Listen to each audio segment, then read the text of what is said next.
Molt bé, molt bona tarda, molt benvingudes i benvinguts al Palau Macaia de la Fundació La Caixa.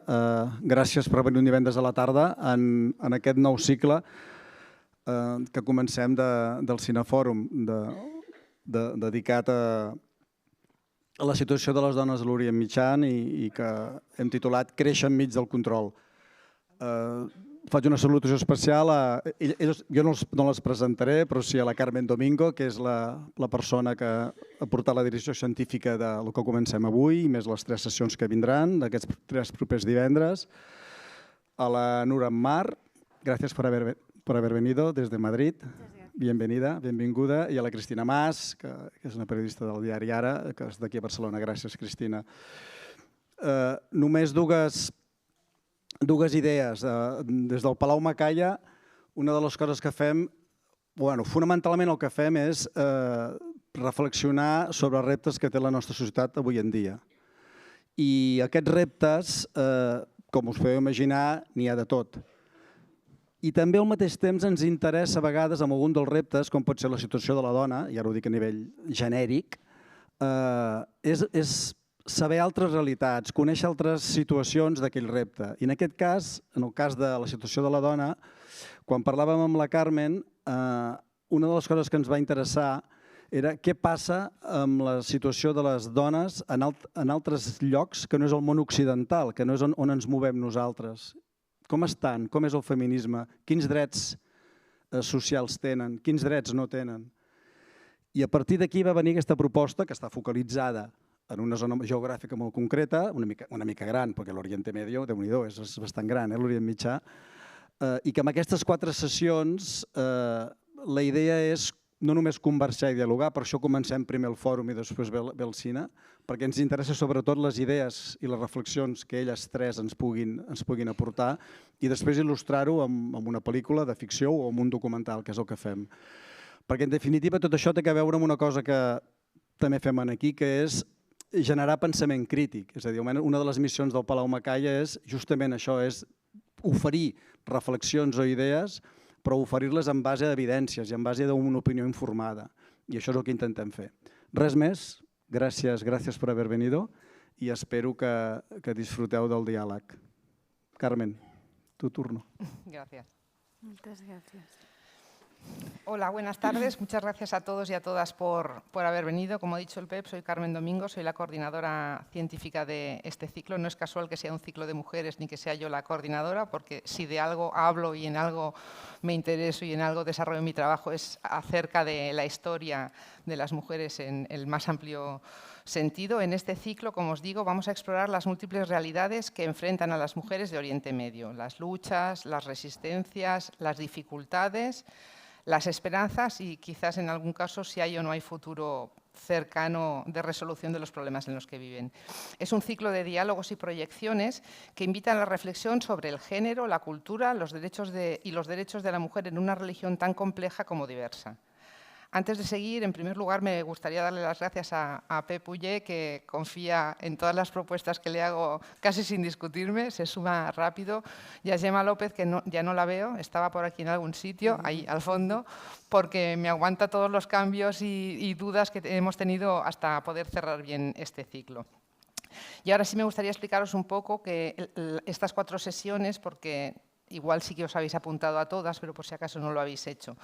Estarán repartidas, como sabéis, en los viernes de noviembre. Vamos a hablar de la situación de las mujeres en Oriente Medio para observar, escuchar y comprender el punto de vista de todas ellas desde 2 vertientes. He intentado que siempre haya, y me perdonarás, Nur, por la expresión, pero me van a entender, una nativa y una nacional, para que nos entendamos. Yo no soy todavía nacional.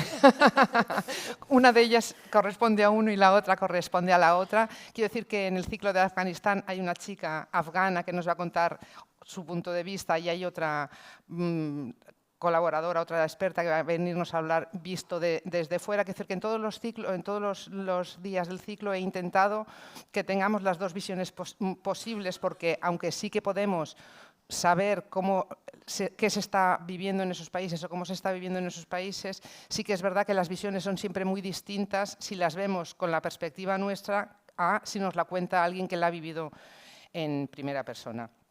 Lejos de ofrecer una visión uniforme, el ciclo Crecer en medio del control traza un mapa plural y matizado. Las distintas películas que componen el ciclo, procedentes o centradas de alguna manera en Arabia Saudí, el Líbano, Palestina, Afganistán e Irán, muestran distintos modos de habitar y desafiar el control. Cada una de ellas es un testimonio visual de cómo las mujeres reescriben sus propias narrativas frente a las limitaciones impuestas por el entorno social, religioso o institucional, y tratan en todos los casos de limitar esos límites, de romper esos límites impuestos.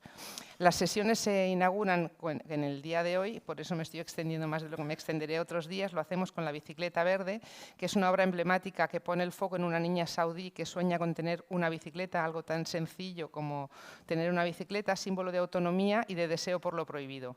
A través de su mirada inocente pero decidida, la película nos acerca a la tensión entre la tradición y el cambio en una sociedad donde la libertad femenina sigue siendo objeto de disputa. En la segunda sesión, que está dedicada al Líbano y a Palestina, veremos la película Caramel, que nos sitúa en el corazón de un territorio marcado por la ocupación, el desplazamiento y la incertidumbre, donde las mujeres sostienen, en más casos de lo que nos imaginamos, el tejido social mientras enfrentan la violencia estructural y el desarraigo, demostrando que la identidad y la resistencia pueden florecer incluso en la fragilidad social en la que se vive.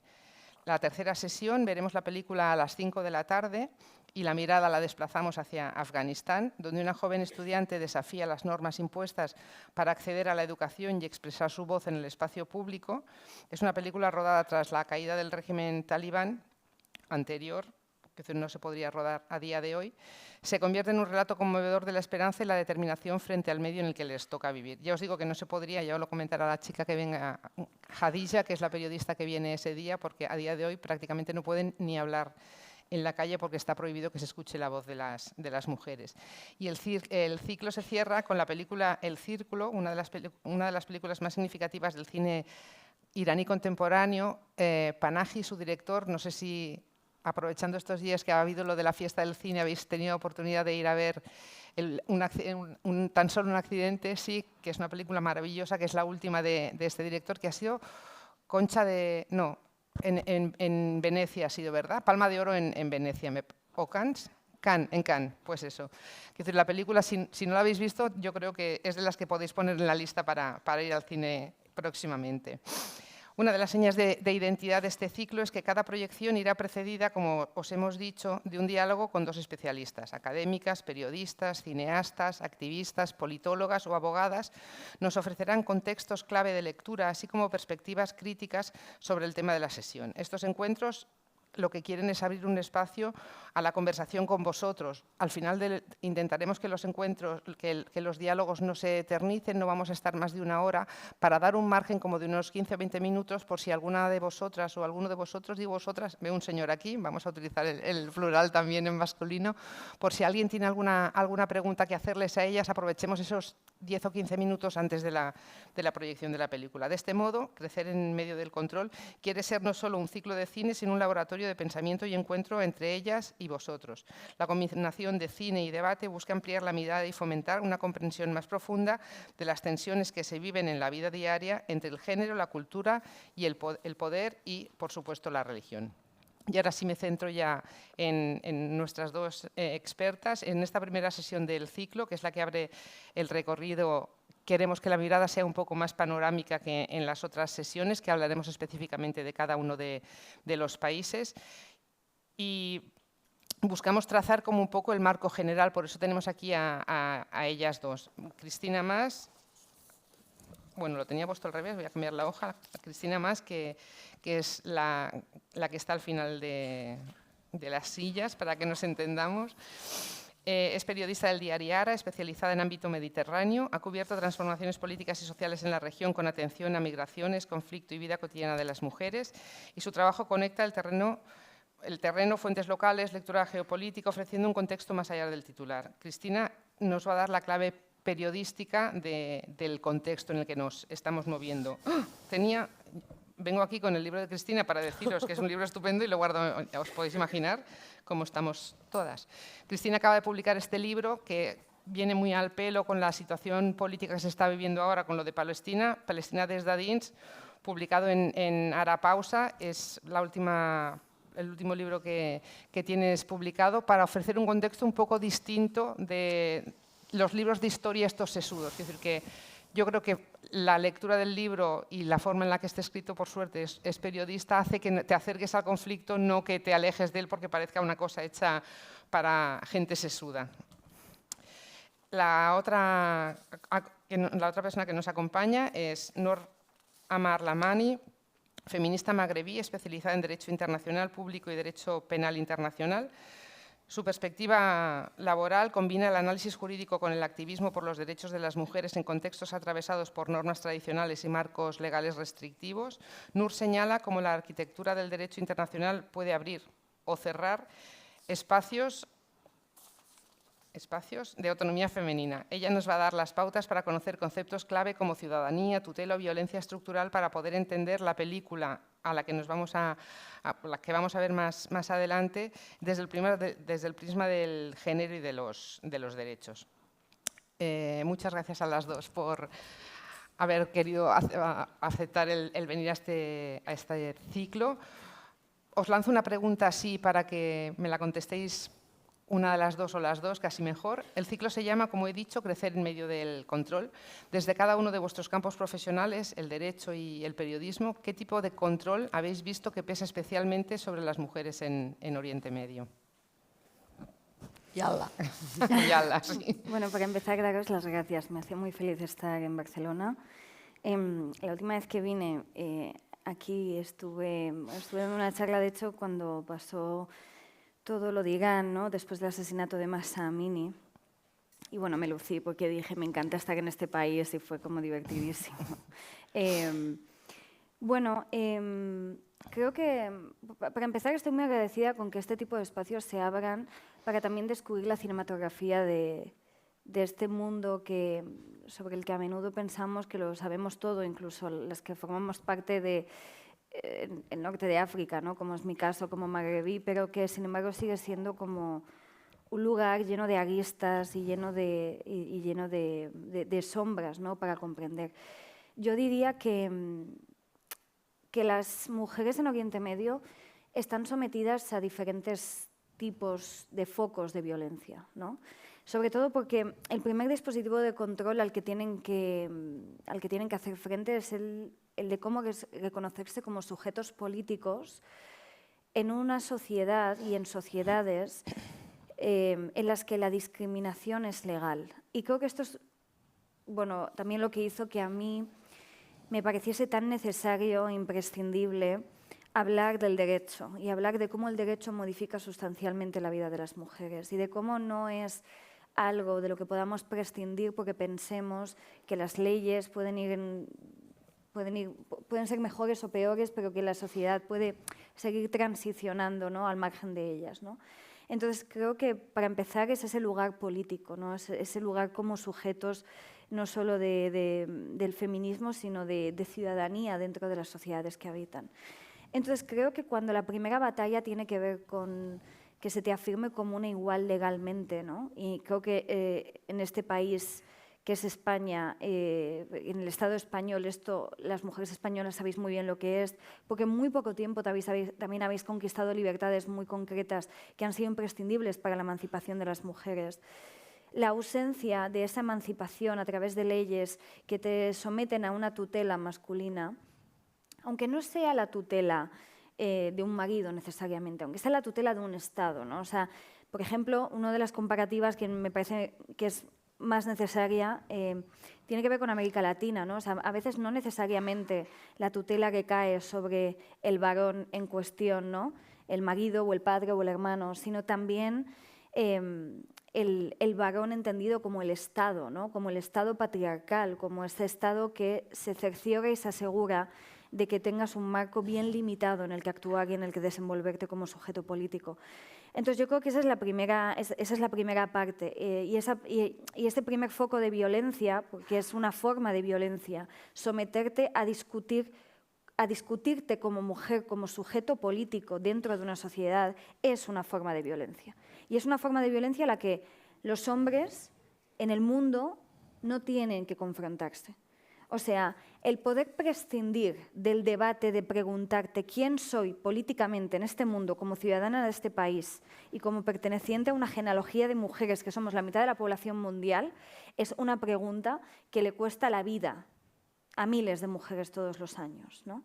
Y es una pregunta común a todas las mujeres, pero es una pregunta que sigue sin resolverse bien en muchas sociedades.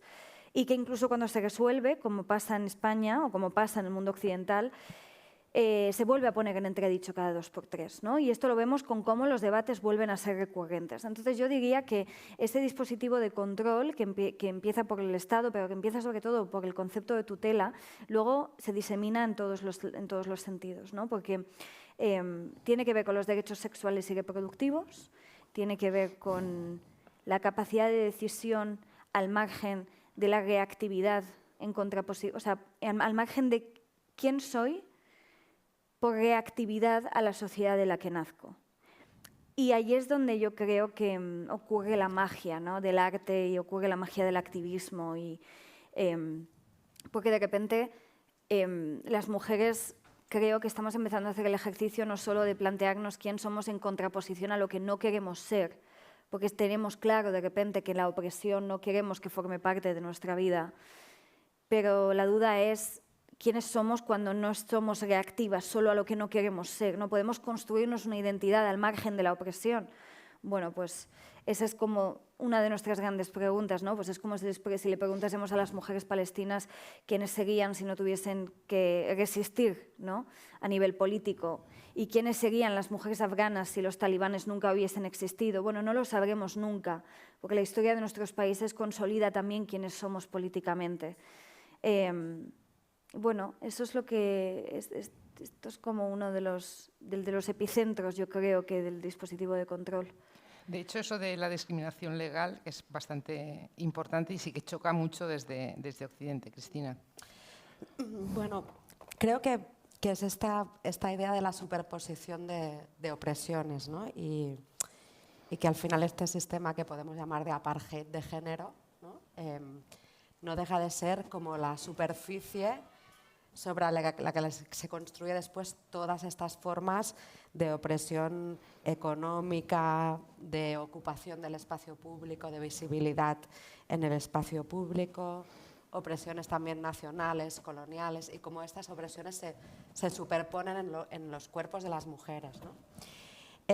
Quiero recordar, puesto que vamos a ver ahora una peli saudí, que Arabia Saudí es considerado nuestro principal aliado de Occidente en la región, y como si fuera una cosa, incluso, ¿no?, se dice moderado, cuando es precisamente la versión más, digamos, retrógrada y cerrada que se hace del Islam en aquel país de forma institucionalizada, ¿no?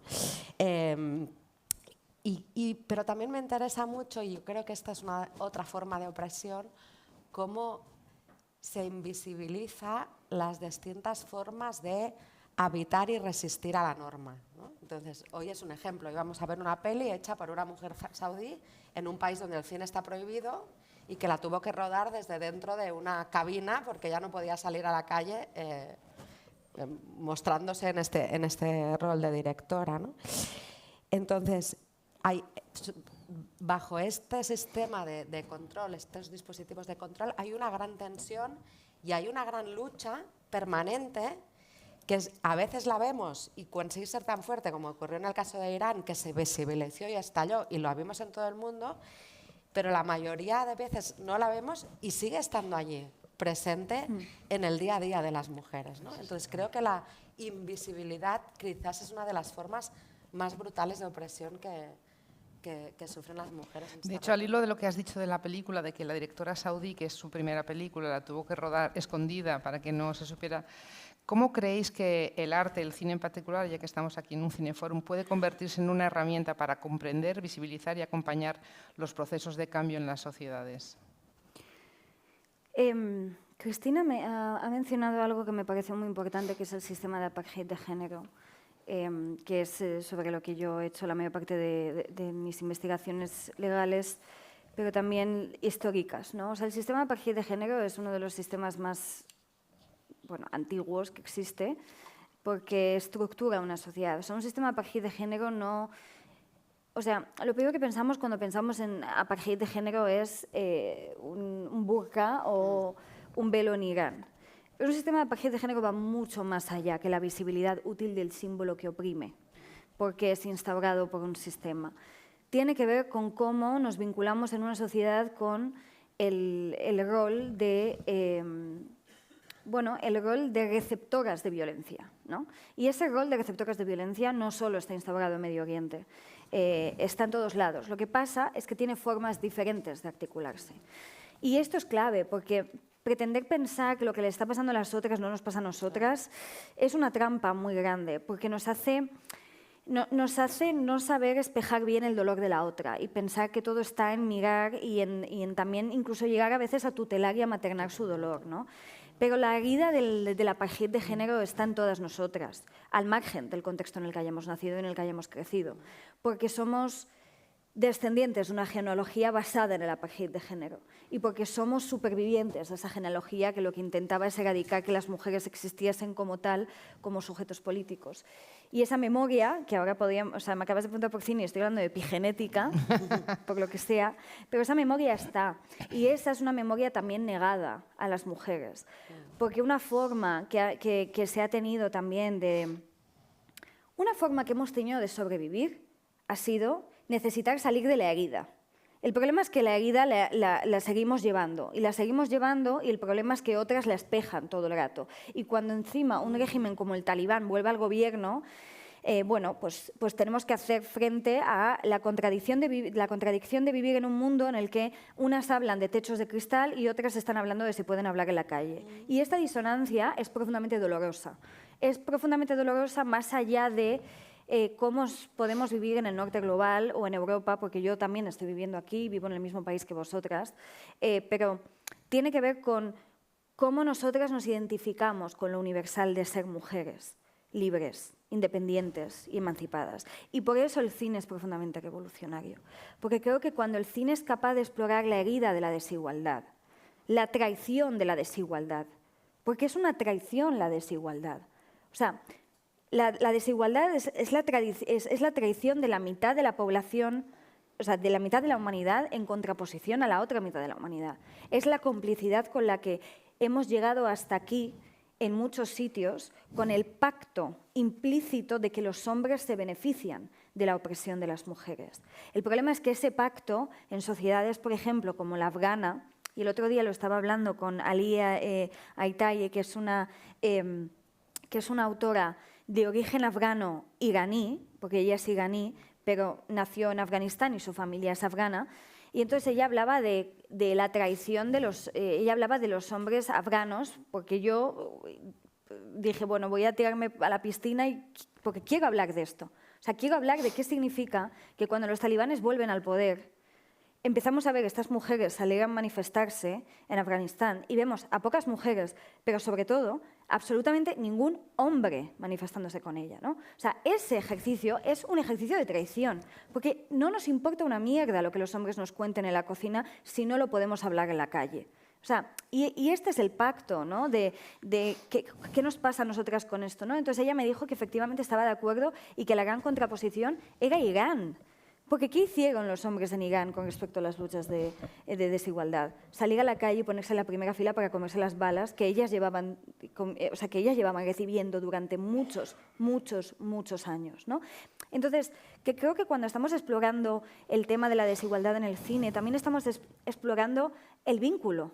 El vínculo cuando la opresión está en medio, cuando los juegos de poder están en medio, ¿no? Cuando tenemos que decidir, por ejemplo, y esto es así, compartir nuestra vida, por ejemplo, con personas que son legalmente y políticamente y socialmente superiores a nosotras, ¿no? Y esta idea es profundamente perturbadora porque amamos a personas que nos pueden violentar en cualquier momento sin sufrir ningún tipo de consideración de vuelta, ¿no? Porque no hay un dispositivo que controle que no seamos dañadas o que estemos protegidas, ¿no? Entonces, creo que el cine, y es el cine también que yo consumo de Medio Oriente y del norte de África, tiende a explorar una intimidad que el derecho, por ejemplo, no puede contar, porque el derecho no te puede relatar qué significa, por ejemplo, jugarte, o sea, qué significa que nos juguemos la vida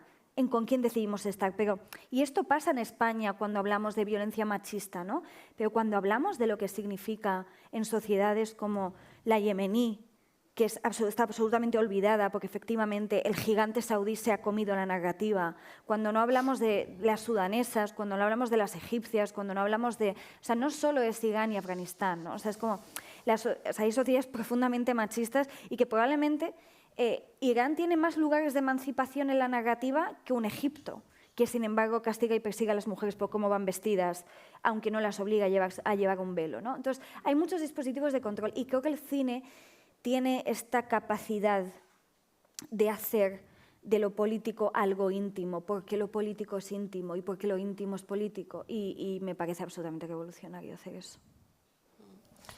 Bueno, yo estoy totalmente de acuerdo, pero destacaría además la universalidad, ¿no? O sea, en esta peli se ve muy claro, estamos hablando de una sociedad con unos códigos súper diferentes a los nuestros y la peli la ve y la puede entender cualquiera. Todo o sea, mundo, sí. Es una peli muy sencilla, es verdad que no tiene, ¿no?, mucha retórica, pero que te llega directamente con estos retazos de intimidad que todas podemos identificar en nuestras vidas, ¿no? Estas conversaciones de complicidad entre la madre y la hija que están, ¿no?, por encima de todos los códigos que rigen el país. Este tipo de lenguaje que al final apela a situaciones, a sentimientos muy universales, ¿no? Y yo creo que esta peli lo sabe hacer de manera muy fácil, ¿no? O que aparece muy fácil. ¿Y te puedo decir una cosita? Claro.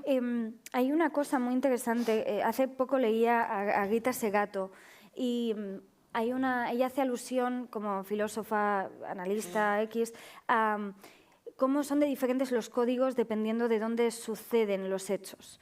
Y de cómo, por ejemplo, las mujeres en Estados Unidos, cuando las mujeres blancas empiezan a emanciparse, las mujeres negras no ven como una emancipación básicamente abandonar el hogar y la cocina, porque ellas llevaban toda la vida trabajando en hogares y en cocinas ajenas. Ellas lo que querían era poder ostentar su espacio íntimo y su espacio privado, ¿no? Ellas querían estar en sus cocinas, porque ellas no tenían tiempo para estar en sus cocinas, ¿no?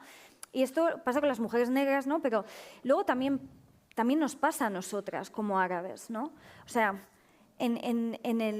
los dispositivos de control también generan universos de liberación distintos. O sea, si nosotras estamos oprimidas de formas distintas, nuestras formas de emancipación y de independencia y de libertad acaban transformándose también. Entonces, para las mujeres árabes, por ejemplo, ¿la calle es importante? Sí, pero la calle todavía es un territorio bastante difícil para las mujeres árabes, ¿no? Y para las mujeres de Medio Oriente. Entonces, ¿desde dónde se ha politizado la mayor parte de las mujeres? ¿Desde dónde nos hemos politizado la mayor parte de las mujeres árabes? Desde las casas, desde las cocinas en las que se hablaban de las cosas, desde las cocinas en las que hemos podido interpelar a otras mujeres, en las que hemos empezado a tener esas conversaciones más duras, y desde donde el encuentro femenino estaba únicamente reservado para las mujeres desde una perspectiva bastante patriarcal, pero que nos permitió también generar universos femeninos en los que la mirada de los hombres y el sesgo de los hombres y pegarle un golpe a la mesa y decir aquí hay una verdad incontestable y es masculina, no era una opción. Entonces, ¿esto significa que nosotras cuando estamos cocinando somos libres e independientes? En absoluto. Pero sí que significa que hay que tener cuidado con qué consideramos que es liberador para determinadas mujeres. Porque para la mayor parte de las mujeres también de mi país, que se pasan media vida trabajando y que lo han hecho y han empezado a trabajar en condiciones laborales que no están avanzando al mismo nivel al que han avanzado los derechos laborales en otras partes del mundo occidental, la calle es una condena. Es una condena porque la violencia de la calle es una condena. Entonces, creo que también resignificar esos espacios a través del cine, ¿no? Y contar también lo que nos pasa a nosotras en estos entornos más íntimos, en estos lugares domésticos, en los que muchas también han encontrado la habitación propia en la que se habla de Occidente, ¿no? Haciendo el esfuerzo y la resistencia de poder hacer de sus hogares un lugar seguro. Porque creo que es importante recordar que los lugares en los que las mujeres corremos más peligros a veces son nuestras casas, ¿no? Y reivindicar el espacio propio y el espacio doméstico como un espacio de las mujeres es una cosa que también creo que explora mucho el cine, ¿no? Y también creo que eso es valiente, es muy valiente, y que no es tan fácil de construir desde el imaginario de la literatura y de cómo sí se puede hacer en el desde cine. El cine. Sí. Aprovechando lo que decías antes de habitar y resistir a la norma de las mujeres, ¿hasta qué punto creéis que las religiones, las tradiciones culturales, los marcos políticos se confunden o determinan cuando hablamos de los derechos de las mujeres? Esto es tu tema. Bueno, es que yo creo que tenemos que acabar el debate de si las religiones liberan a las mujeres o no las liberan, porque me parece que es como el bucle eterno en el que también nosotras como mujeres de contextos islámicos nos hemos enclaustrado. Para mí hay algo innegable, y es que las religiones están constituidas sobre un establishment político y representan un establishment político, constituyen un establishment político naturalmente, porque el establishment está hecho de jerarquías, el establishment está hecho de un sistema de poder, y ese sistema de poder es el que articula la religiosidad, es el que articula el sujeto religioso. Entonces, querer prescindir de esa parte y llevarlo a un lugar absolutamente espiritual, supongo que es un camino individual que yo no juzgo ni dejo de juzgar, o sea, me parece como que no es un debate ni siquiera relevante para los derechos de las mujeres. Pero sí que me parece absolutamente relevante ser capaz de ser críticas con el sistema religioso, o sea, el sistema político que generan las religiones, ¿no? Porque que las mujeres estamos discriminadas a nivel religioso es obvio, pero que las discriminaciones religiosas se han inscrito a los sistemas políticos es la cuestión. El problema es que no lo han hecho de forma homogénea, dependiendo de dónde estés. La implantación y las casas y las escuelas religiosas no son iguales, no es la misma la malaquía de Marruecos que la salafista la wahabista en Arabia Saudí, que la talibán en Afganistán. Entonces, el análisis simplista, para mi gusto, que se hace muchas veces es que como es un país musulmán, es normal que estén oprimidas, es un análisis que lo que hace también es borrar los recorridos legales e históricos que hemos tenido que hacer para la conquista de determinadas libertades, porque nos hemos reventado para tener las pocas que tenemos. Entonces, comparar el contexto marroquí al contexto afgano, al contexto iraní, es ponernos piedras en el camino, porque entonces no podemos explicarnos cómo esos sujetos políticos que están emprendiendo una lucha. Porque nosotras en Marruecos no estamos debatiendo si somos pertenencia o no de un tutor, porque esa no es nuestra batalla. Nuestra batalla es si la custodia a nivel legal la vamos a perder si nos volvemos a casar después de divorciarnos, porque nos estamos divorciando una barbaridad, que esa es otra movida. Entonces, y creo que no es tan difícil, ¿no? Que podemos comprenderlo, igual que sabemos reconocer por qué un país que viene y que ha heredado el establishment opresor, hay un sitio aquí delante, el establishment opresor de una dictadura puede tener como, o sea, tiene unos efectos colaterales en la adquisición de las libertades, como puede no existir eso en otro sistema que no ha tenido una dictadura, por ejemplo, tan recientemente. Si somos capaces de hacer ese análisis, ¿no? Y de comparar qué pasa con los países del norte de Europa en contraposición a los países del sur de Europa, que en verdad lo que pasa es que deberían inspirarse en el sur de Europa, esa es mi opinión, pero por otros motivos, ¿no?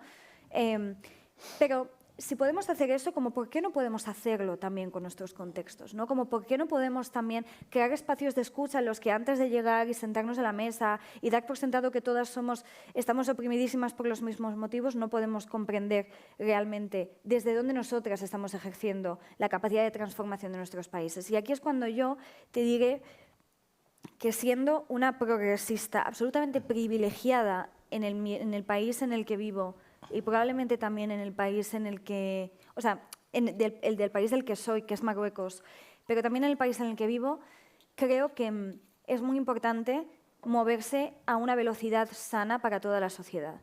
Y ahí es donde yo sufro mucho con ver cómo vamos a dos velocidades absolutamente distintas y cómo las que de repente vivimos en Europa volvemos a Marruecos a querer inspirar la libertad de las mujeres marroquíes sin realmente tener ni idea de qué ha supuesto ser marroquí los últimos 10 años dentro de Marruecos. Esto no significa que nuestras intenciones no sean buenas, pero el infierno está lleno de buenas intenciones.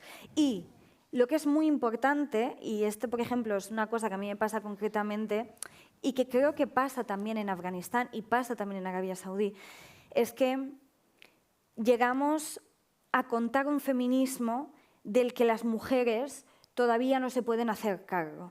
Y esto es clave, porque lo que tú no puedes es imponer una idea que un contexto no puede sostener.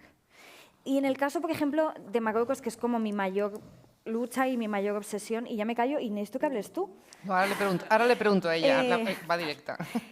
Lo que pasa, por ejemplo, es que se quieren hacer luchas que no están caminando a la altura histórica del momento del país, a nivel social y a nivel ciudadano. Y tenemos temas, por ejemplo, como el matrimonio de menores, que sigue siendo una lacra en Marruecos, porque sigue existiendo. Obviamente no existe a las mismas cifras en las que existe en Afganistán. O sea, estamos hablando de una nimiedad comparado con Afganistán. O sea, este año han sido 10.000 casos. O sea, 10.000 casos en contraposición a millones de casos, en contraposición a un 40% de matrimonio infantil dentro de Afganistán. O sea, estamos hablando de comparar un 0,01% con un 40% de la población. Entonces, cuando hablamos de que las opresiones no se pueden medir por la misma vara, hablamos de esto también. Entonces, lo que sí que es clave es que antes de hablar de cómo las mujeres queremos que se despenalicen las relaciones sexuales fuera del matrimonio en un país musulmán, porque Marruecos es un país musulmán, para mí es más importante que logremos la abolición absoluta de los matrimonios de menores dentro de Marruecos. O sea, para mí, antes de que digamos que somos libres y emancipadas sexualmente dentro de un país que sigue teniendo un dispositivo de control y de represión sexual importantísimo, nos aseguremos primero, antes de hacer nuestra declaración feminista, de que la mayor parte de las mujeres y de las niñas de nuestras sociedades están cubiertas a nivel de derechos básicos, como que cuando eres menor no te puedes casar bajo ningún concepto y da igual la autorización del juez que tengas, es un delito que eso suceda y debe ser perseguido.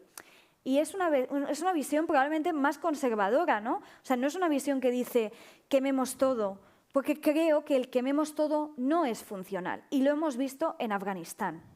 No es funcional que una clase de mujeres pueda sobrevivir en un marco de libertad en el que las mujeres llegan a ser juezas, llegan a ser fiscales, se emancipan, viajan a Estados Unidos para hablar de cómo lo están haciendo de bien y simultáneamente haya tasas de violencia sexual contra menores y de matrimonios forzosos contra menores que son insalvables. Y aquí es cuando incluso, o sea, yo que soy muy crítica, ¿no?, con todo el discurso occidental, le rompemos el techo cristal, que es como, no, o sea, los suelos pegajosos, me explico, o sea, es como la movida.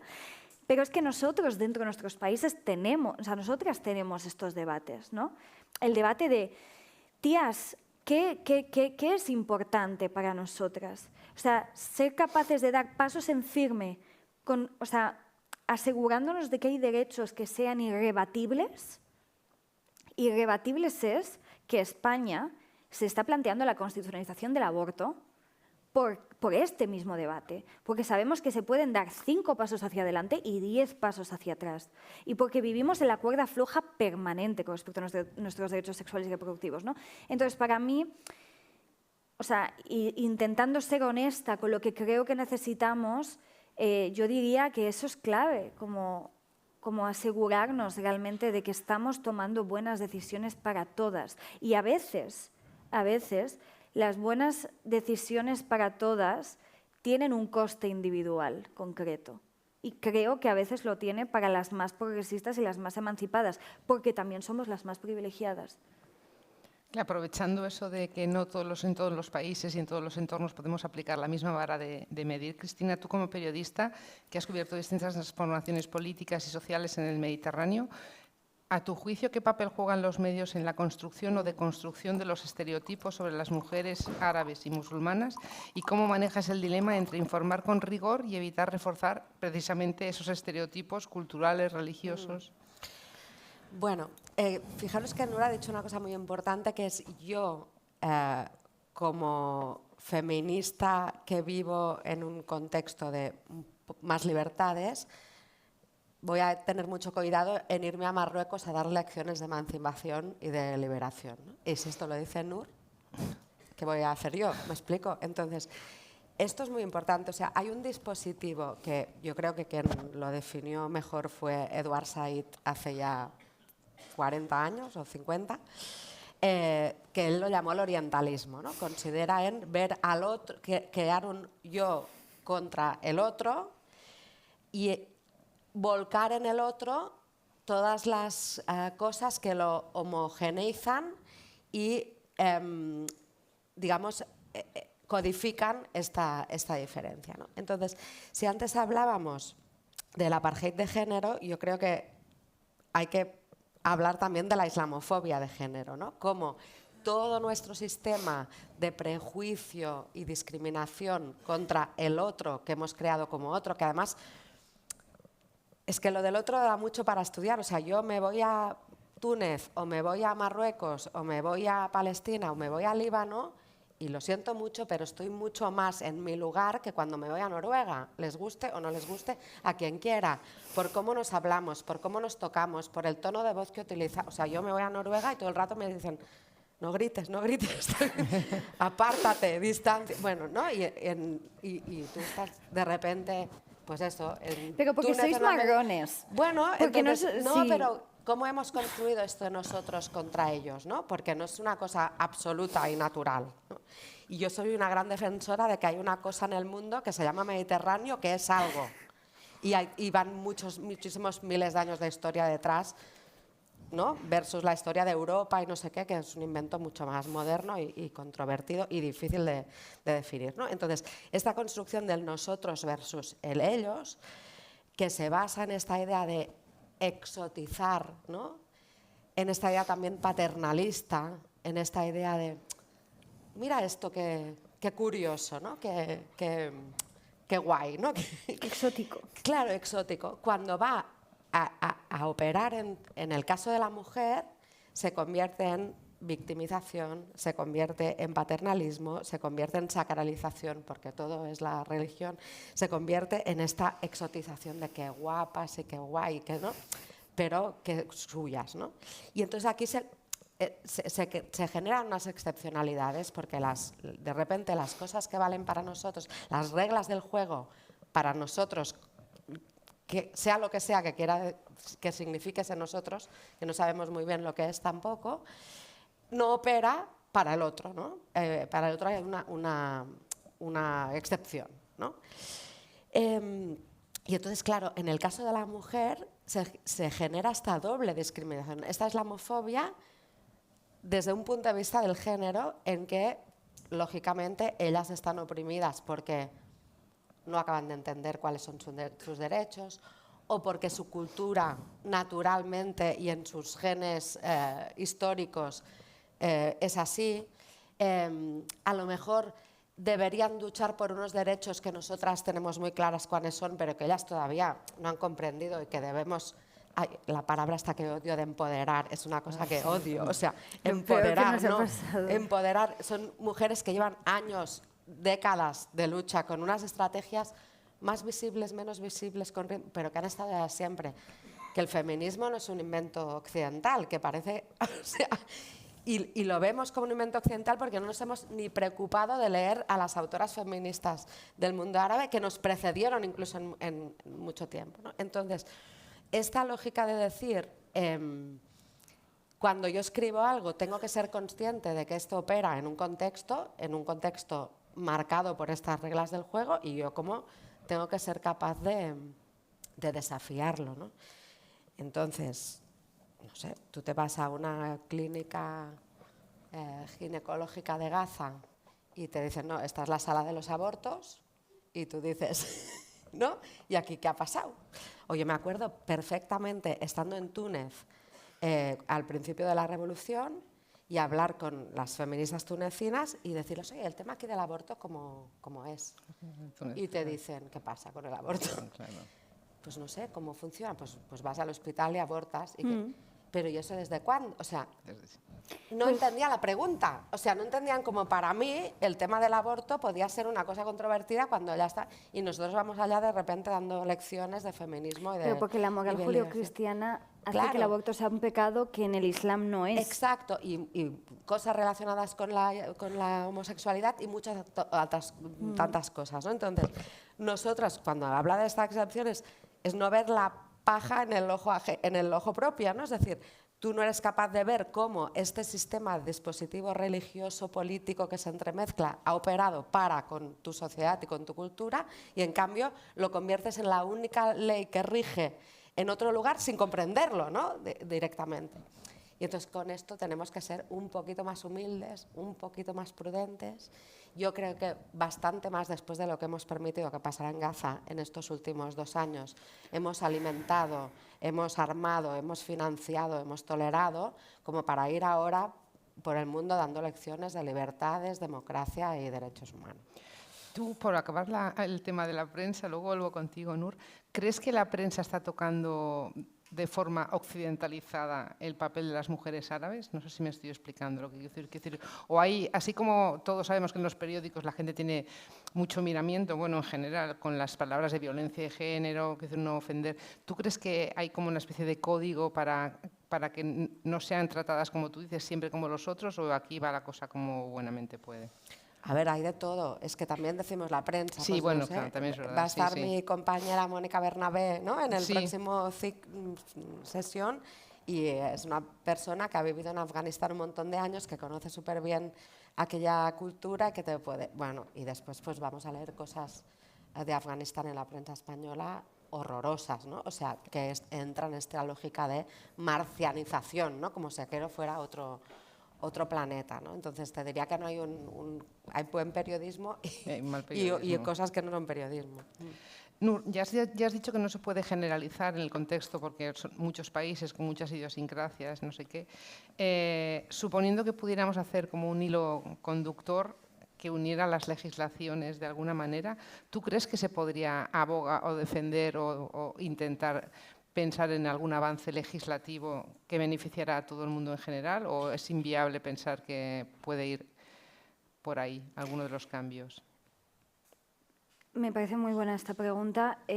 Antes de eso quiero decir que hay una catalana maravillosa que es Andrea López Tomás, que está en Beirut, que es catalana, que escribe para el periódico y que hace un trabajo como corresponsal brillante, porque... lo que sí que puedo decir es que lo que hacen en general las corresponsales españolas de Medio Oriente no son capaces de hacerlas el resto de no mediterráneas dentro de Medio Oriente, porque tiene que ver con esto, tiene que ver con esta cultura también yo muchas veces le digo a mi amiga Carolina Yuste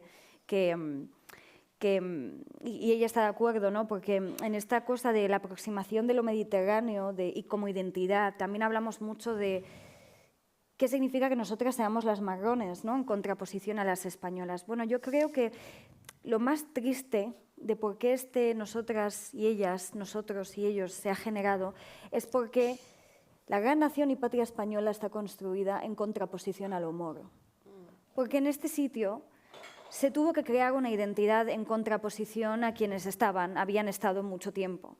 Entonces, esta islamofobia de la que estamos hablando y esta morofobia, que encima es muy concreta, porque no es los migrantes en general, no, es específica, tiene que ver con esa construcción identitaria, ¿no? Tiene que ver con esa construcción de que lo español no es moro, ¿no? Y al mismo tiempo es un robado identitario, porque forma parte también de la identidad del Mediterráneo y de la identidad española en buena parte, ¿no? Y eso no tiene que ver tampoco con los rasgos físicos necesariamente. Cuando hablamos de lo marrón, hablamos de también reivindicar el sur, ¿no? Pepe Mujica hablaba del sur global. Yo creo que hay que reivindicar el sur de Europa, ¿no? Y hay que reivindicarse como sureños de Europa y sureñas de Europa, porque en este sur de Europa las mujeres y los hombres de aquí han hecho el triple de lo que han hecho muchos otros, con muchos más recursos, con mucha más infraestructura y con mucho más poder. Y esto es clave, ¿no? Esto es clave también para restablecer el diálogo, para cuidarnos en ese diálogo, para también encontrar una identidad común, porque la identidad común también da un propósito común. Y hablando de propósito común, que es lo que me acabas de preguntar, una de mis mayores batallas fue cómo introducir el género como motivo de persecución dentro de la Convención de Ginebra de 1951. Yo soy una gran idealista e ilusa, pero creo que todo lo bueno empieza con una gran idea y una gran ilusión. Porque la igualdad fue una gran idea y una gran ilusión durante mucho tiempo. Y desde ahí también construimos un camino, ¿no? Entonces, en ese camino yo decía que lo que no era normal era que era motivo de persecución la nacionalidad, lo político, pero de repente ser mujer no, cuando es como la desigualdad que más reconocemos a nivel internacional. Pero fue una legislación, bueno, fue una convención que se hizo primero en el 45 y luego en el 51, después de la Segunda Guerra Mundial, y que responde a unos parámetros históricos concretos y específicos, y que no se ha vuelto a modificar. Porque el baremo, y esto es lo doloroso también creo que para nosotras, es que la experiencia que se considera universal es la experiencia blanca. La experiencia universal del genocidio y de la persecución es Auschwitz, no es Gaza, no es Sudán, no es Darfur, no es Bosnia tampoco. Y tiene que ver con esta creación de la otredad, tiene que ver con la responsabilización de unos hechos y de unos actos y la no responsabilización de otros, ¿no? Entonces, cuando hay un epicentro, y por eso hablamos de lo blanco no es ser blanco y rubio, nosotras también somos blancas y rubias a veces, tiene que ver con pensar que hay un centro y saber que hay un centro que rige todo lo que le rodea. Y lo más loco de esto es que lo blanco porcentualmente es mínimo y es minoría. Lo blanco es minoría. El 80% de la población mundial, por una cuestión de origen, no pertenece a ese porcentaje. Entonces, qué importante darnos cuenta de que esta narrativa en la que solo determinamos y legislamos conforme a determinadas experiencias es dañino para el resto de las experiencias, ¿no? Y por un lado fue la Convención de Ginebra de 1951, pero como el derecho internacional es disfuncional y a nadie os sorprende porque lo habéis visto en los últimos 2 años, pero también lo habéis visto en los últimos 30, creo que esa batalla llegará cuando llegue un reconocimiento de los derechos sexuales y reproductivos a nivel internacional. Porque en este mundo el derecho internacional todavía no tiene una convención específica sobre la violencia sexual y los derechos sexuales y reproductivos de las mujeres, que sea aplicable a todas las mujeres al margen del lugar en el que hayan nacido. Entonces, una forma de homogeneizar clave los derechos de las mujeres para establecer el status quo imbatible, irreprochable e indebatible de que somos seres humanos de pleno derecho y nuestros derechos sexuales y reproductivos como diferencia flagrante como mujeres nacidas mujeres es que nosotras sufrimos la violencia sexual y nosotras sufrimos la violencia reproductiva y que eso crea el orden mundial también en el que vivimos.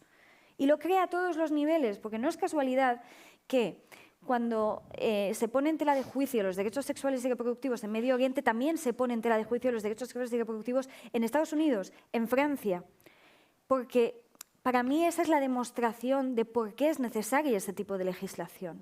Y por qué mientras no seamos capaces de legislar para todas a nivel internacional, desde el derecho internacional, no vamos a poder ser capaces de exigir esos derechos. O sea, es que las cumbres de mujeres están muy bien, pero yo no quiero hablar más de lo oprimidas que estamos. O sea, está bien, ya lo sabemos. O sea, ¿no? Eso es una realidad incontestable.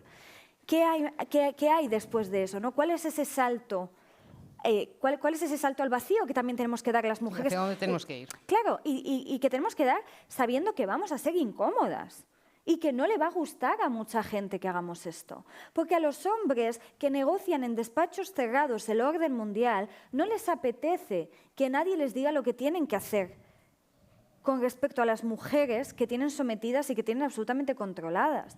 Porque si pasase que tuviésemos una convención internacional sobre violencia sexual y derechos sexuales y reproductivos, a lo mejor el ministro de Asuntos Exteriores español no se podría sentar con la misma tranquilidad con otros ministros de Asuntos Exteriores o con otros monarcas y con otros dictadores del resto del mundo. Entonces, lo legal articula el poder también y articula qué relación estamos estableciendo nosotras con el consentimiento de la violencia. Porque consentir que las cosas sucedan es hacer que sucedan también, ¿no? Entonces, yo creo que lo que hay que hacer, y creo que lo que hace el derecho, porque los hombres se toman muy en serio el derecho, ¿vale?, es justo eso, es establecer las normas del juego, ¿no? Y si nosotras somos capaces, digo nosotras como ente de ciudadanía consciente, no tiene que ver con que solo las mujeres podamos ser conscientes de esto, sí, pero si nosotras somos capaces de colocar en el centro de la mesa lo legal, ¿no?, y lo legal también para articularlo y para decir ¿por qué la Corte Penal Internacional no puede actuar de facto para ir a buscar a los criminales? ¿Por qué? ¿Por qué tenemos que esperar a que un criminal ponga un pie en un sitio donde se reconoce la Corte Penal Internacional cuando tenemos potencias mundiales como Estados Unidos que no reconocen la Corte Penal Internacional? Pero es más, ¿por qué nos sentamos en las mesas de países que no reconocen la Corte Penal Internacional? O sea, estas son las conversaciones también que abre el derecho internacional, ¿no? y que nos obligan y que nos fuerzan a mirarnos en un espejo en el que, bueno, es que es muy fuerte decir que Estados Unidos es una democracia en estos momentos. Es muy grave. Es muy grave. O sea, los sistemas de... O sea, el sistema de represión de control migratorio en estos momentos y la forma que tiene de violentar a las mujeres y a los niños. O sea, separar a madres de hijos... la convención del niño, lo primero que te dice es que el bien superior del menor es la no separación de los adultos. Nos hemos cargado tanto los derechos y el concepto de dignidad humana más básico que mientras pensábamos que esto solo pasaría en contextos lejanos como Gaza, no nos dimos cuenta de que era la forma de que entrase la violencia por la puerta trasera y se acabase llevando a madres que estaban esperando a sus hijos en las puertas de los colegios en Estados Unidos. O sea, entender que el mundo, ¿no?, tiene esa circularidad y que por eso las legislaciones internacionales son tan claves, porque cuando sabemos que lo que exigimos en un sitio tiene un efecto directo en lo que pasa en otro. Y esa también es la magia del feminismo, ¿no? O sea, darnos cuenta de que en un lugar del mundo un día una mujer tomó una decisión y esa decisión le cambió la vida a miles y millones también al otro lado del mundo, porque las hizo, entre otras cosas, plantearse qué era eso de ser libre, ¿no? Entonces... bueno, una convención sobre violencia sexual, no sé si yo lo veré, pero espero que podamos concretar el feminismo. O sea, espero que podamos, y espero que podamos discutirlo todo, a todos los niveles, ¿no? Y discutir también lo que es un pacto cerrado e indiscutible de lo que todavía tenemos pendiente por resolver entre nosotras. Y luego está esta cosa de que estamos muy convencidas de que la igualdad es una cosa que los hombres tienen que reconocer. No, la igualdad es una cosa que los hombres tienen que aceptar y con lo que los hombres tienen que vivir. O sea, a mí me interesa mucho más hablar de la libertad de ser mujer con otras mujeres que de la libertad de ser mujer con un hombre. O sea, como ciudadanos de pleno derecho que han tenido privilegios que las mujeres nunca hemos ostentado durante muchos siglos, me parece una conversación banal, ¿no? Discutir si somos humanas o no somos humanas de pleno derecho, ¿no? Lo que me parece más importante es que seamos también lugares donde otras puedan descansar y donde el debate de la otra pueda sentirse seguro, porque creo que es lo que hemos perdido también con toda la violencia que hay sobre nosotras. con este lo que le pasa a una nos puede acabar pasando a otra. No es que os quiera poner el miedo en el cuerpo para cuando veáis la película, pero sí que quedároslo en la cabeza a la hora de reivindicar. Si os parece, dejamos 10 minutos si queréis preguntar alguna cosa antes de que empiece la película. Ahora es el momento de aprovechar. Yo mientras piensan, quería apuntar 2 cosas que ha hecho Nur. Una, fijaros que cuando ella hablaba del delito de genocidio, este delito se codifica en el año 46. ¿Cuántos genocidios había habido antes del año 46? Ah, claro. O sea, nos inventamos el delito de genocidio, el único caso en que las víctimas de ese genocidio eran blancos, porque todos los demás genocidios pasaron sin delito y sin codificación. Y luego no ha servido para proteger a los siguientes que no eran blancos tampoco. Entonces yo ya no sé si, seguro que Nur no va a estar de acuerdo conmigo, pero que no sé si el derecho internacional, las leyes en general, tienen que ser el instrumento para defendernos o no. Yo ya tengo dudas, me he pasado muchos años defendiéndolo y ha llegado a un punto que tenemos que quizás inventarnos otras cosas. Pero sí que me parece importante esta idea de que si no hubiera la ley no habría la noción de impunidad, ¿no? La ley es la que marca la noción. Podemos decir que alguien es impune porque existe esta ley, aunque esta ley sea no se aplique, sistemáticamente violada y pisoteada. Entonces, por lo menos, agarrarnos a esa noción. Una última cosa, hay un centro maravilloso en Cataluña que es el Centro CIDOB, que hacen investigaciones muy importantes sobre asuntos internacionales. Sacaron una propuesta de artículos, o sea, como de ensayos que publicar, y uno de ellos, y las temáticas eran estas cosas que se considera que los hombres controlan, ¿no? Cuando dices la palabra geopolítica, entonces, y se te viene la cara de un señor que sabe muchísimo, porque esto es así.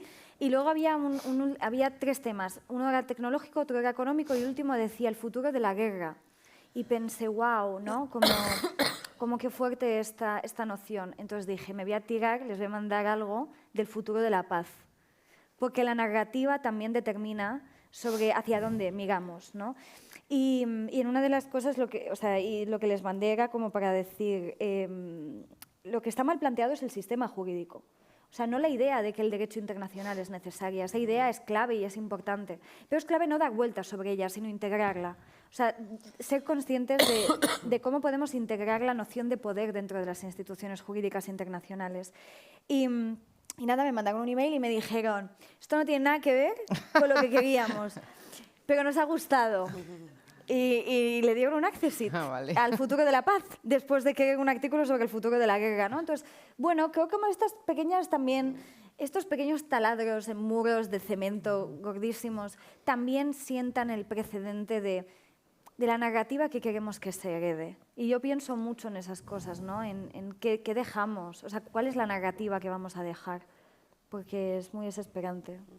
Por aquí hay una pregunta, ¿hay micrófono en algún sitio? Sí, pues aquí. No hace falta que grites, te dan un micrófono. Hola, mi nombre es Monse y yo te quería preguntar, Nur, que me parece muy bien todo lo que has dicho y que has hecho referencia a las leyes universales, a las leyes. Y yo pienso, o creo y sé, que no hay ningún país musulmán que haya firmado los derechos humanos. ¿Que haya? Firmado los derechos humanos. No. Entonces, dime. No, es que entonces no te entiendo muy bien, porque tú has hecho un halago bastante fuerte a las leyes que pueden haber universales para poder poner a la mujer en su sitio. Vale, pero ¿desde dónde vamos a coaccionar a los países musulmanes a que actúen y a que realmente puedan integrar los derechos, por ejemplo, sexuales y reproductivos dentro de sus legislaciones si no tenemos una legislación común sobre qué es, por ejemplo, una violación? Una de las cosas que ha pasado en la jurisprudencia internacional, bueno, lo recordaréis, Ruanda y Bosnia fueron 2 genocidios que se solaparon, fueron genocidios. La definición de violencia sexual de Ruanda, la definición de violencia sexual de Bosnia, no tiene absolutamente nada que ver. Están constituidas en torno a definiciones de violencia sexual que son absolutamente arbitrarias y adaptadas a, a los jueces y los fiscales del momento. Lo que quiero decir con esto es que no hay mayor herramienta de control que explicar lo que es el derecho. Y explicar lo que es el derecho a la libertad, explicar lo que es el derecho a los derechos sexuales y reproductivos, explicar qué mundo queremos, es la forma también de coaccionar a través del derecho a los países a ser esos países que respetan esos derechos humanos. O sea, decirle a Arabia Saudí, por favor no mate a esa mujer, o sea, por favor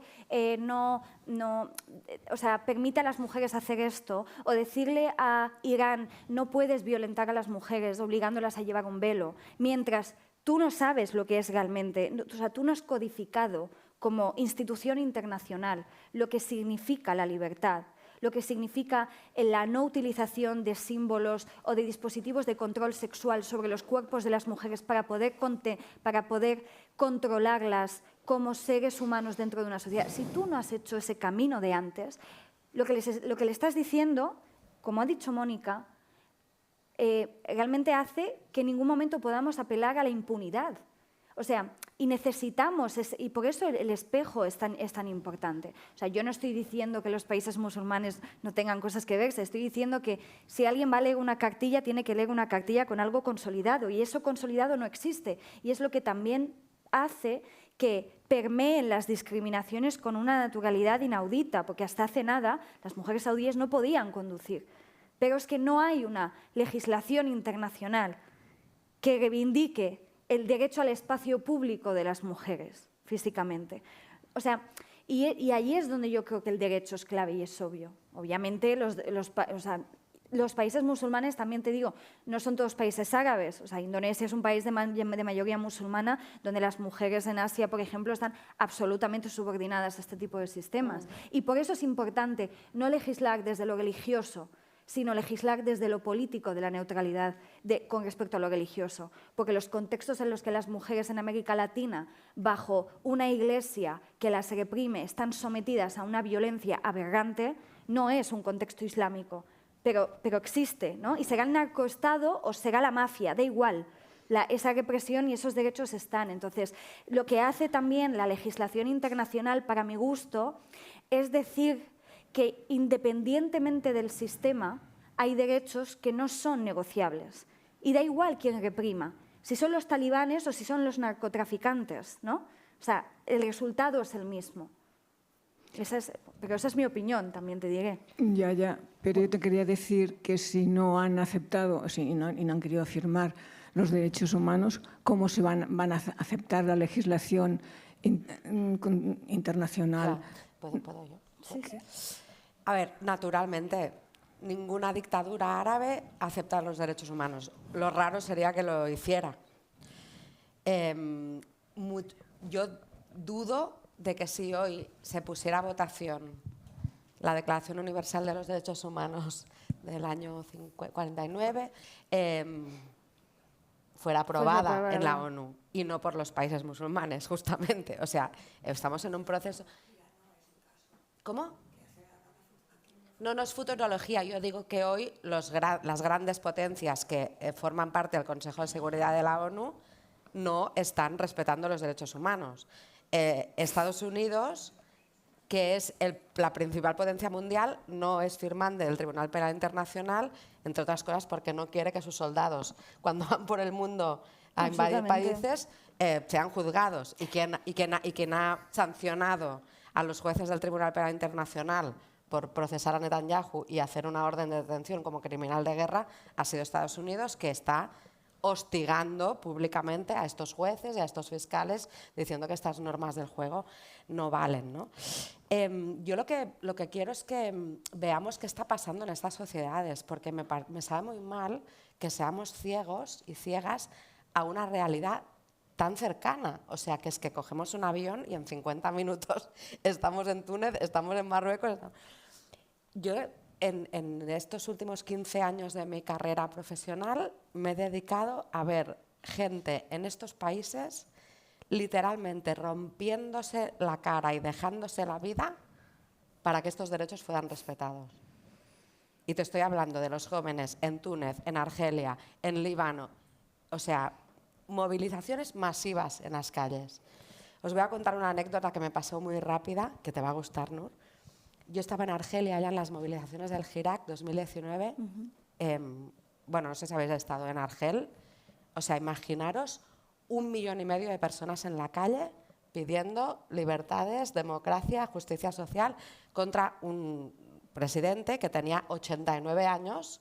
Bouteflika iba a presentarse al 5º mandato. Un Biden de la vida. Sí, exacto. Y bueno, impresionante, o sea, la gente en la calle, salían de los estadios de fútbol, bueno, iban gritando, cantando una canción que se llamaba La Casa de la Muradilla, pero la palabra era casa, en castellano, y yo les decía, ¿y esto de casa de dónde sale? La Muradilla sí es el palacio del presidente, y ellos decían, todos los ladrones están en la Muradilla, ¿no? Es la casa de los ladrones. Y yo digo, ¿pero por qué casa? Y me dicen, por la peli. Digo, ¿qué peli? La peli de Netflix. Digo, ¿qué peli de Netflix? Y era La Casa de Papel. Y yo no había visto La Casa de Papel, y en Argelia, donde Netflix está prohibida, se conectaban con el VPN al Netflix francés y ya habían visto toda la serie, y en los estadios de fútbol habían sacado una canción diciendo estos son los ladrones Bouteflika que están en el Palacio Presidencial. Y yo no me había enterado de la película. Lo primero que hice cuando volví a casa fue ver La Casa de Papel, porque lógicamente, ¿no? Entonces, todas estas dinámicas de fondo, ¿por qué no las vemos? ¿Por qué no las escuchamos? ¿Por qué cuando hay millones de jóvenes en las calles diciendo queremos vivir con libertades, con democracia, con justicia, queremos tener derecho a trabajar, derecho a una educación de calidad, derecho a tener nuestras vidas y no tener que meternos en una patera para salir de aquí? ¿Por qué no les escuchamos? ¿Por qué no los vemos? El avión, y esto es histórico, el avión en el que Ben Ali, que era el dictador de Túnez, huyó de Túnez el 14 de enero del año 2011, saliendo del país por la revolución que habían empezado los jóvenes en Túnez, y se fue a Arabia Saudí, se cruzó en el cielo con un avión de Francia que le estaba mandando Sarkozy lleno de antidisturbios para oprimir aquellas protestas, y que no llegó a tiempo. Inshallah, por suerte, no llegó a tiempo el avión ¿Y qué pasó después? Que Europa ha trabajado de forma totalmente sistemática, deliberada, planificada, para cortar de raíz aquellos procesos, para volver a poner otra vez el norte de África y Oriente Medio bajo la bota de esas dictaduras que lo van a tener todo controlado. Y no es un proceso que hayamos mirado al otro lado, que hayamos dejado de hacer, no. Es que ha habido una política activa en todos los aspectos para cortocircuitar este sueño de libertad, de esperanza y de cambio de la gente, que qué más van a hacer, qué más pueden hacer que salir y poner sus cuerpos en la calle frente a la represión para intentar cambiar las cosas. Pero esto no lo queremos ver. Yo quiero decir una última cosa. 2 minutos. Sí, 2 minutos, que me parece como clave a esto que ha dicho Mónica. Cristina. Mónica, lo siento. Mónica Bernabé, que la conozco y es maravillosa. Habéis visto lo que ha pasado en Marruecos estas últimas semanas, la juventud. Hay una canción muy bonita que canta el equipo de fútbol del norte. Y la frase en la que ellos, o sea, son chavales los que han escrito esta canción, en los que ellos se dirigen a su madre, la frase que le dedican a la madre empieza diciendo, perdona y ayimma. Ellos el perdona en el norte de Marruecos tiene un sentimiento que smehli, que es perdona en Darija, no tiene. O sea, el perdona trasciende a un nivel cultural interno en el vocabulario marroquí, en el que ni siquiera la palabra propia puede sustituir, ¿no? Entonces, perdona es más que smehli, que es como se dice, ¿no? Porque perdona es lo siento, ¿no? Y nosotros no tenemos una frase que diga lo siento, ¿no? Como tal, como el significante de siento esto que está pasando. Lo que quiero decir con esto, y es un ejemplo también como muy parecido a lo que tú estabas contando, yo tengo amigas cuyos padres han sido asesinados durante el Decenio Negro en Argelia, y soy bisnieta de un señor que está enterrado en Getafe, que luchó en las tropas de Franco porque la guerra civil se ganó porque la Guardia Mora existió y la Guardia Mora fueron nuestros bisabuelos. Y soy nieta también de un señor que salió de Orán de poner ladrillos, a poner los ladrillos de la Sorbona, de las facultades en las que luego llegamos por arte de magia, bisnietos, ¿no? O sea, nosotros formamos parte de un relato del que se nos expulsa permanentemente. Y formamos parte también de la grandeur française y de toda esta idea de una Europa que la realidad es que también se sostuvo por el derramamiento de sangre y por la violencia dentro de nuestras propias naciones. Pero yo también tengo una solución muy básica a qué pasa cuando los países árabes o los países musulmanes no actúan como queremos. Y yo creo que es muy fácil. Creo que si se es lo suficientemente valiente para querer la libertad para nosotros, hay que ser suficientemente valiente para desnegociar lo que se quiere negociar con dictadores y con perpetradores de la violencia contra nosotras. Entonces creo que lo que hay que hacer es dejar de considerar las relaciones exteriores y el Ministerio de Asuntos Exteriores una cuestión marginal y secundaria y colocar en el centro de la mesa temáticas que solo envuelven a lo nacional y empezar a obligar a los políticos a ser políticos y a no ser diplomáticos que le hacen la pelota a dictadores porque se benefician. Y no hace falta ni siquiera ver quién se ha beneficiado de una monarquía como Arabia Saudí. Es que el monarca de este país se ha beneficiado de la monarquía de otros países y de un país que es Emiratos, que ahora mismo está financiando una milicia que está cometiendo un genocidio. Y ese señor no debería volver a pisar territorio español si España es el país de derechos que queremos que sea y que representaría determinadas cosas.